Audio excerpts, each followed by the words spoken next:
Welcome back to video 2 in the series for doing an EFI upgrade and install on Preston's 77 Bronco. We have a host of great products here to install today, including Tom's Off-Road 23-gallon EFI baffled tank. We have a host of great products to install today, including Tom's Off-Road 23-gallon EFI tank. We have a whole bunch of Russell AN hose and fittings to install, including also a Holley fuel pressure regulator and a Summit fuel filter as well. Kane, I know we're super eager to install these products, but what's the first step? First steps is we're going to pull the fuel tank and the lines out of the truck. Great, let's get do it. And hook power up to the fuel pump and pump the fuel out of the tank and try not to make a huge mess. No, I did not.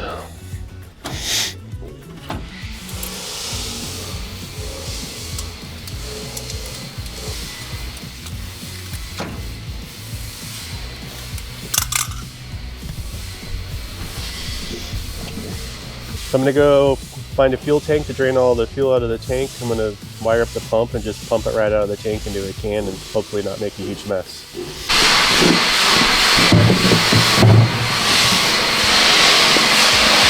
I'm going to send 12 volts back to the fuel pump again and get her pumping all the fuel out. Hopefully this works. Hopefully there's not too much fuel in here. There's at least 5. We ran out of fuel on our test drive and I put a 5er in. Oh yeah, so it should have good fuel in it. I tend to make a lot of messes and get yelled at. This is how I make up for it once in a while. Okay, the pump's taking a long time, so we're gonna do both and drain it out of this drain plug, and the pump's still running though, so hopefully this will go a lot faster without making a mess.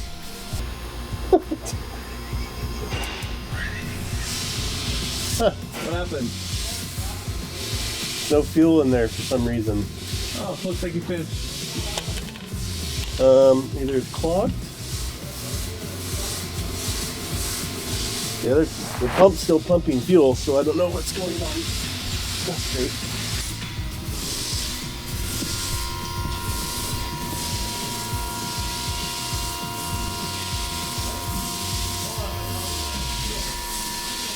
Oh, it's done. That's it. Well, that's why it didn't come out.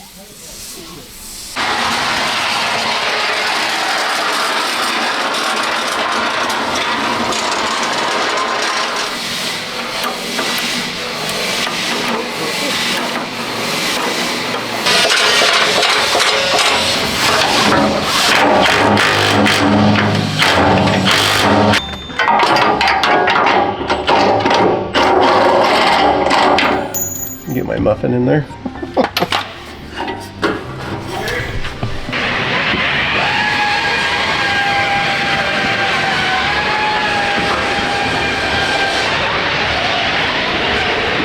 Luckily this isn't a truck.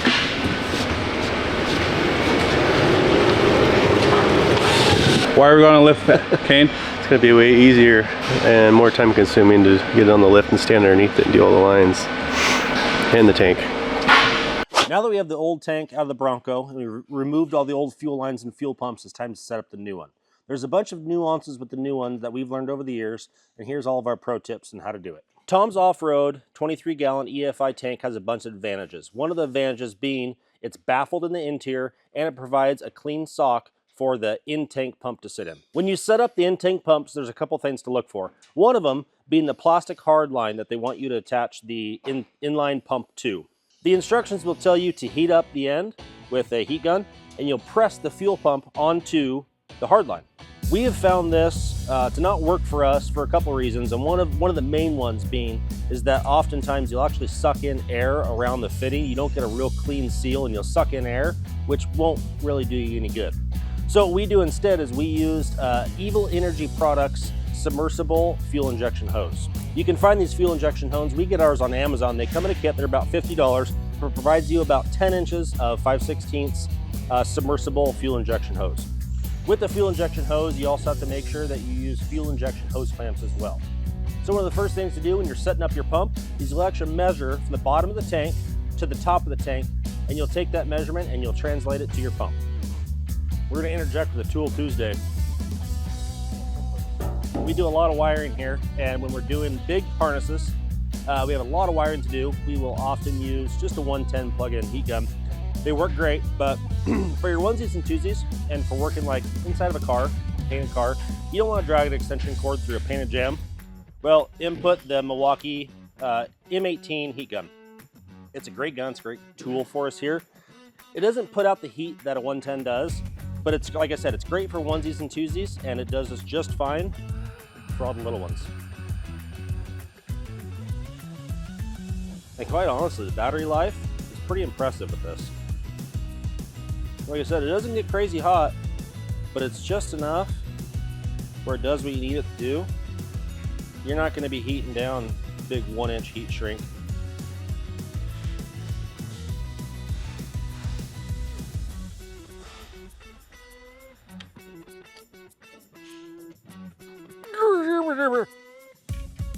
Okay. Now that we get the old plastic line off, we're going to measure the tank, and we're going to come up with a good measurement to set the pump at.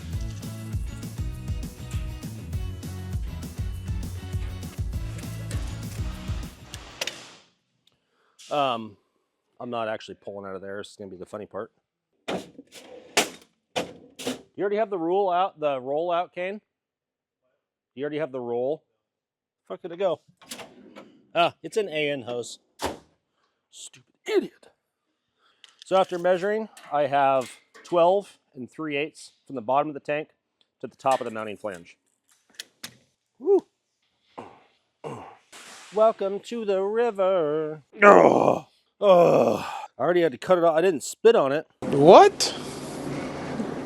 Bro, what are you talking about, man?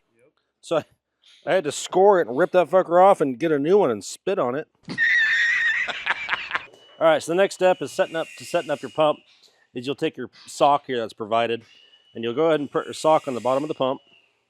Now next, even though Evil Energy sell these in 10-inch chunks, we do so many.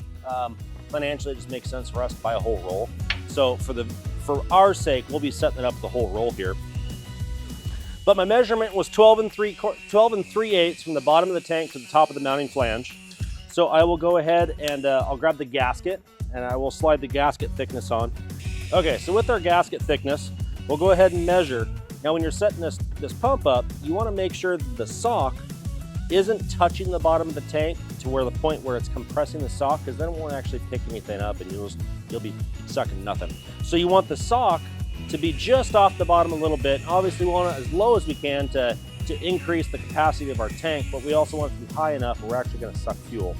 So with the gasket thickness there, we'll go ahead and measure, clear down to 12 3/8. Now I'm going to hold it up about 3/16 of an inch, and I'll go ahead and make my mark on my hose where I'm going to cut. Now it's vital during this step is not to forget to use hose injection fuel clamps. We found these to be best and also prevent sucking air as well. Is my face in it? Perfect. So Tom's Off-Road also includes a zip tie. It may seem cheesy, but it's actually pretty standard. You'll take that zip tie and you will go ahead and you will secure the pump to the return hose line. Now the return line, we kept rigid pipe. That's fine. There's no pressure through that other than return. And it's a great place to go ahead and secure that pump to it to keep it rigid. That way it doesn't flop around at all when it's in the tank. Now that we got the pump and sock attached and we have the appropriate length of submersible fuel injection hose in between, the next thing is going to be to get power and ground down to the pump. So these guys are labeled. You'll have to look real close in the tab. There's going to be a negative and a little positive symbol. So you'll go ahead and make sure these top, they're a little, I guess you'd call them not airtight, but fuel tight. Little pass-throughs here. So you'll go ahead and feed them up from the bottom. And of course I put that hose clamp right in the way. All right, now we can stick these right through. So you want to push them through just like that there. And then once you connect it down to the spade connector there, you can pull out the slack and go ahead and tighten them down to create a seal.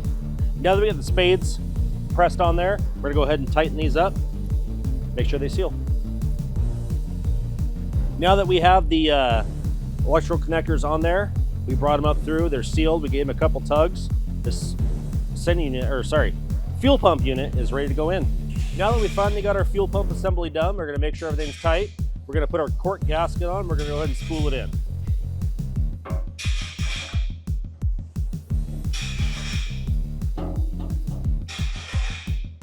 Now we're laying this out with these fittings pointing a specific way. After looking at the car, we're gonna come straight out with a 90 on the supply. And the return, we're gonna go ahead and put a 45. And we'll go ahead and show you why here in a minute. Okay, this is the old sending unit. We wanna make sure that the ohms, we're gonna do an ohms test on it. We're gonna make sure it's the same from the old one to the new one because every gas gauge is different depending on the ohms readings. So we're gonna check the swing on this to see what the ohms is, to make sure it matches the new one. So that's 10, I believe 10. Then we'll move this up. That's it. We'll check the new one, make sure it's the same.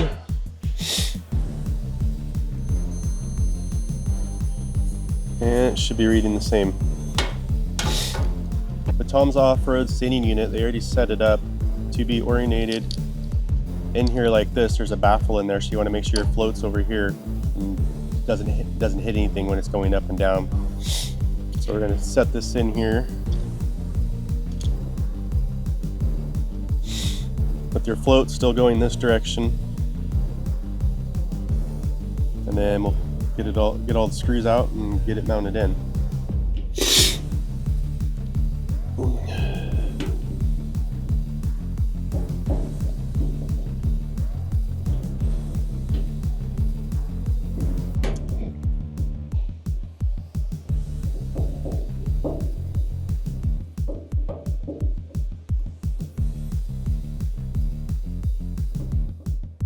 Alright, so we're going to start wiring this. This is your ground, your power. I'm going to jump the ground over to the sending unit, and then sending unit onto a pigtail with the power and your gas gauge into one pigtail here.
Okay, I got these all done. Then we got our sending unit for your gas gauge, so we'll make an end for this for the gas gauge. So I'm using Testa tape, tape some of this up. I'll put some loom and stuff on it too, and then put our weather pack end on the end of that and get it all loomed up and taped up. Okay, so here's the connector we're going to use. It's the weather pack connector. Going to crimp the ends on, put the seals in there.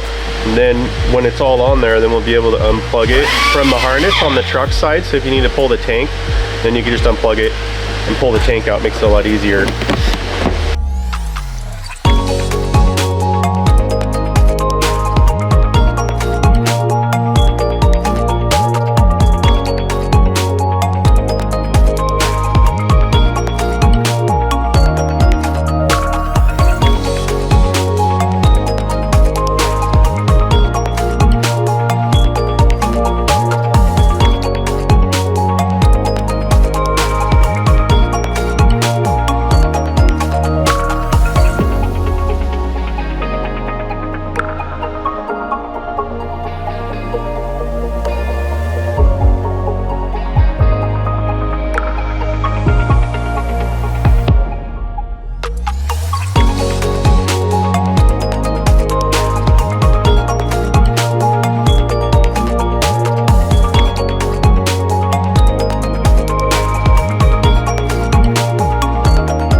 So the next thing we're gonna do is we're gonna put the AN hoses on here with all the fittings. We're gonna build the whip out to the end, same kind of like we did with the plug here, where it all will unhook in the truck so you could pull the tank out and just unscrew your lines and pull everything out in one piece. We're gonna build our whips for the fuel system. You get your AN fitting and your fuel hose here. I'm gonna put a little bit of oil on here. Get your AN fitting, then we'll screw it on to your hose. It's reverse thread. Screw it on until it bottoms out inside the hose. Put it here in this clamp. Get the fitting. We're gonna put a little lubricant on this fitting too. It's gonna screw into that fitting, and then it'll make a tight seal.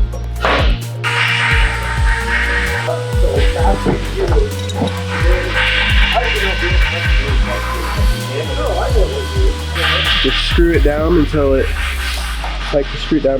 almost bottoms out.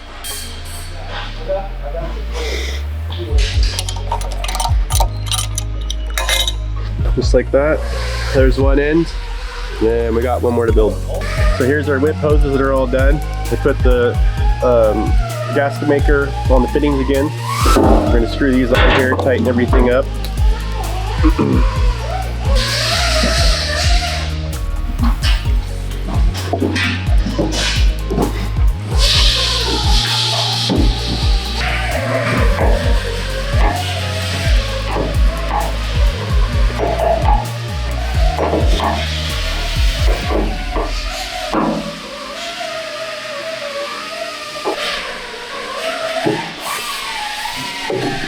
Okay, lines are all tight, we're all set. Run these out and then we'll make the ends in the truck for the fuel filter and the union connector where it all will unconnect right outside the truck. Yeah, I'm gonna plug that off. I'm not sure if I like this line. It's not gonna work. I wonder if this... Okay, so off camera, I decided to go with a straight fitting instead of a 45. They were kind of bound up. This is going to lay out a little bit nicer, so it'll lay out like this. It won't be as kinked, and it'll flow a lot better that way. This seems to fit better. Got this all done. Ended up plugging this for the vent tube. We're going to run this over to the truck and start getting it installed. Now that you saw us install the fuel pump and the sender unit on this tank, we got it all plumbed up and ready to drop in the car. Be sure to follow along on part 3 where we'll plumb the entire rig, put some fuel in it, tune it, and get it on the road.